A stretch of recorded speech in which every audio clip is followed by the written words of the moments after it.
ایک مرتبہ حضرت علی رضی اللہ تعالی عنہ نے سونے کی کان سے کچھ سونا بھیجا کہ جو مٹی کے ساتھ مکس ہوا تھا. وہ نبی علیہ الصلوۃ والسلام کے پاس آیا.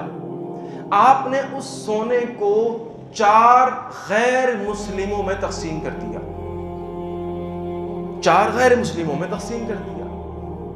اب قریش کو لوگوں نے دیکھا یہ کیا بھائی، یہ زکوٰۃ تو ہمیں ملنی تھی، یہ پیسہ ہم پر لگنا تھا، آپ نے غیر مسلموں کو دے دیا.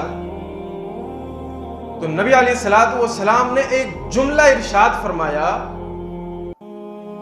آپ نے فرمایا انما فعلت ذلك لأتألفهم. بھائی یہ کام اس لیے کیا ہے تاکہ تالیف قلب ہو جائے.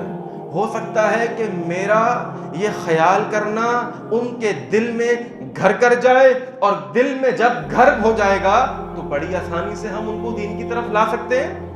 تو پوائنٹ یہاں پر یہ ہے، بہت سارے کاروباری لوگوں کے ساتھ کچھ ایسے لوگ منسلک ہوتے ہیں کہ جو نان مسلمز ہوتے ہیں، ہندو ہو، یہودی ہو، عیسائی ہو.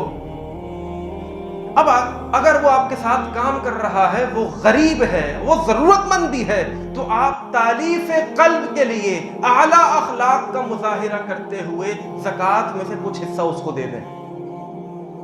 اگر آپ کو غالب گمان ہے کہ یار میرا خیال کرنے سے یہ انسان قریب ہو جائے گا، جب قریب ہو جائے گا تو اس پر کام کرنا آسان ہوگا، کر سکتے ہیں.